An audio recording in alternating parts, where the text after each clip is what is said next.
గరుత్మంతుడు జన్మించాడు. మహాశక్తిగా జన్మించిన తన కుమారుణ్ణి చూసి వినత ఆనందించింది. కాని ఆమె మనసులో ఇంకా ఒక గాయం ఉంది. ఆమె ఎందుకు దాసిగా జీవిస్తోంది? ఆ అవమానం ఎలా మొదలైంది?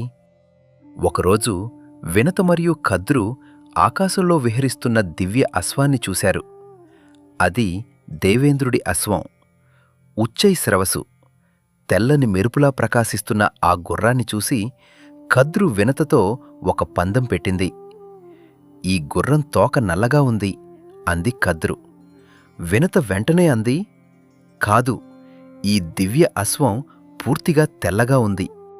ఇద్దరి మధ్య వాదన పెరిగింది. చివరికి కద్రు అంది, మనలో ఎవరు తప్పైతే ఆమె మరొకరికి దాసిగా ఉండాలి. నిజం తనవైపే ఉందని నమ్మిన వినత ఆ పందానికి ఒప్పుకుంది. కాని కద్రు మనసులో మోసం ఉంది. ఆ రాత్రి ఆమె తన నాగపుత్రులను పిలిచింది.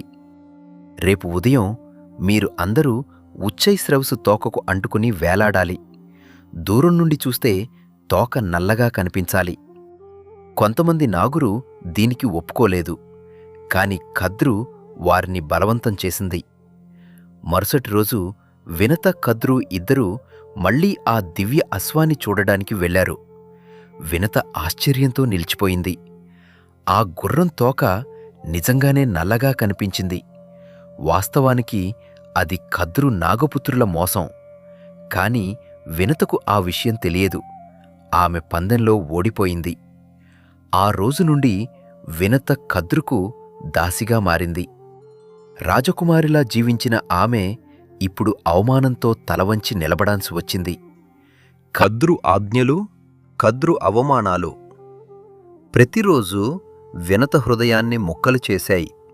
ఈ అవమానం ఇప్పుడే గరుత్మంతుడి కళ్ల ముందుంది. తన తల్లి బాధకు కారణమైన ఈ మోసాన్ని చూసి అతని రక్తం మరిగింది. ఎలాగైనా నా తల్లిని విముక్తి చేస్తాను అని గరుత్మంతుడు ప్రతిజ్ఞ చేశాడు. కాని కద్రు ఒక షరతు పెట్టింది. ఆ షరతు ఏమిటి? గరుత్మంతుడు ఏం చేయబోతున్నాడు? తర్వాతి ఎపిసోడ్లో తెలుసుకుందాం.